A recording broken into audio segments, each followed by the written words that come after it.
नमस्कार. अनेकांना हा अनुभव असतोच की रात्री झोप लागत नाही. डोकं उशीवर ठेवलं की विचारांचं काहूर सुरू होतं. तो ताण काही मनातून जात नाही. आज आपल्याकडे खूप चांगली माहिती आहे. न्यूरोथेरपी कशी ताण कमी करून चांगली झोप मिळवायला मदत करू शकते याबद्दल. चला तर मग यातले महत्वाचे मुद्दे काय आहेत ते सविस्तरपणे जाणून घेऊया. या माहितीची सुरुवातच एका महत्वाच्या प्रश्नाने होते की ताणामुळे झोप लागत नाहीये का? रात्री मन शांत होत नाहीये का? हा खरं तर खूप कॉमन प्रॉब्लेम आहे आजकाल. अगदी.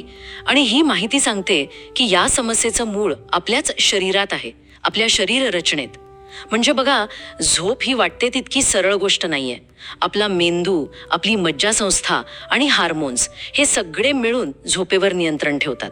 आणि त्यातल्या त्यात मेंदूतला हायपोथॅलॅमस आणि दुसरी म्हणजे पायनियल ग्रंथी, ह्या मिळून मेलॅटोनिन नावाचं एक रसायन, एक हार्मोन तयार करतात, ज्याला आपण झोपेत झोपचा हार्मोन म्हणू शकतो. अच्छा, म्हणजे झोपेसाठी हे मेलॅटोनिन महत्वाचं आहे. मग ताण आला की काय गडबड होते? बरोबर. इथेच तर सगळा खेळ आहे. जेव्हा आपल्याला दिवसभर खूप ताण असतो किंवा सततचा ताण असतो, तेव्हा आपलं शरीर कॉर्टिसॉल नावाचा एक हॉर्मोन जास्त तयार करतं. कॉर्टिसॉल म्हणजे तो स्ट्रेस हॉर्मोन. अगदी बरोबर, तोच स्ट्रेस हॉर्मोन. आणि हा वाढलेला कॉर्टिसॉल काय करतो, तर तो थेट मेलॅटोनिनच्या निर्मितीवर परिणाम करतो. म्हणजे मेलॅटोनिन कमी तयार होतं आणि मग परिणाम, मन अस्वस्थ राहतं, विचार काही थांबत नाहीत आणि झोप कुठच्या कुठे पळून जाते. अच्छा, म्हणजे स्ट्रेस हॉर्मोन झोपेच्या हॉर्मोनला खाली दाबतो असं म्हणायला हरकत नाही.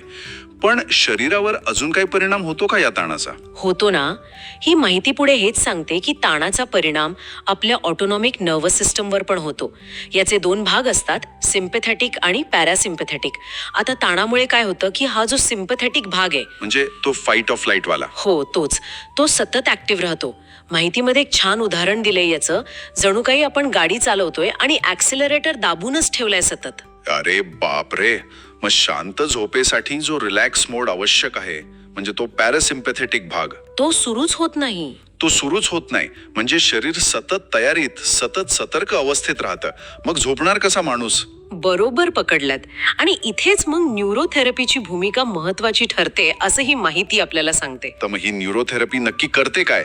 म्हणजे हा जो हॉर्मोन्सचा आणि नर्वस सिस्टमचा घोळ झालाय, त्याला ती कशी नीट करते? तर या माहितीनुसार न्यूरोथेरपीमध्ये काय करतात की शरीरावरचे काही ठरलेले विशिष्ट प्रेशर पॉइंट्स असतात बघा, हो, त्यावर अगदी सौम्य हलका दाब किंवा मसाज दिला जातो.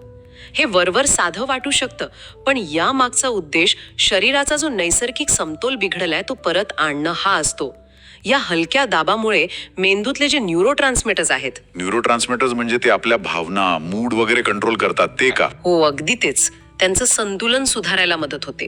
आणि सगळ्यात महत्वाचं म्हणजे यामुळे कॉर्टिसॉलची पातळी, म्हणजे स्ट्रेस हॉर्मोनची, ती कमी होते. आणि दुसरीकडे झोपेसाठी आणि चांगल्या मूडसाठी आवश्यक असलेले मेलॅटोनिन आणि सिरोटोनिन यांचं स्रवण वाढायला मदत होते. म्हणजे थोडक्यात काय, तर शरीराला ते सततच्या अलर्ट मोड मधून बाहेर काढून रिलॅक्स मोड मध्ये आणायचं काम ही थेरपी करते. अच्छा, म्हणजे फक्त बाहेरून दाब देऊन शरीराची आतली सगळी यंत्रणा नीट केली जाते.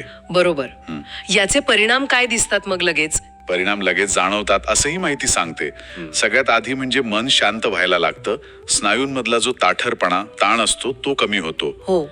श्वासोच्छ्वास नियमित होतो आणि शरीर हळूहळू एकदम शांत, रिलॅक्स अवस्थेत जातं. मग झोप अगदी नैसर्गिकरित्या आणि सहज लागते. आणि जर कोणी हे नियमितपणे केलं, म्हणजे ही थेरपी घेतली, तर त्याचे दीर्घकालीन फायदे काय असू शकतात? या माहितीनुसार नियमित थेरपीचे फायदे खूप चांगले आहेत. उदाहरणार्थ, रात्री अंथरुणावर पडल्यावर झोप पटकन लागते. हा मोठाच फायदा आहे. हो ना. रात्री मध्येच सारखी जाग येण्याची जी काहींना सवय असते, ती समस्या कमी होते. सकाळी उठल्यावर एकदम फ्रेश वाटतं, कारण झोप गाढ झालेली असते. म्हणजे ताजीतावानी झोप मिळते. अगदी.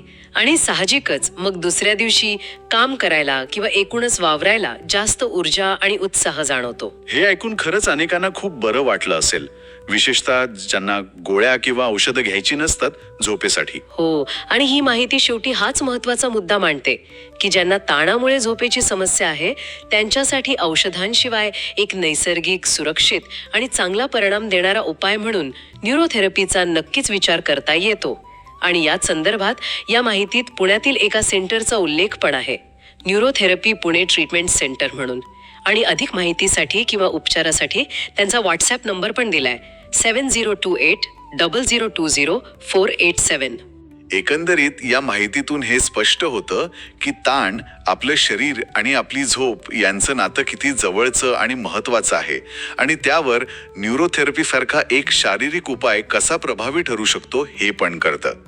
या सगळ्या चर्चेतून एक विचार मनात येतो की जर आपलं मन आणि शरीर इतके एकमेकांशी जोडलेले असतील तर मग या न्यूरोथेरपीच्या जोडीला अजून काही पूरक गोष्टी असू शकतील का?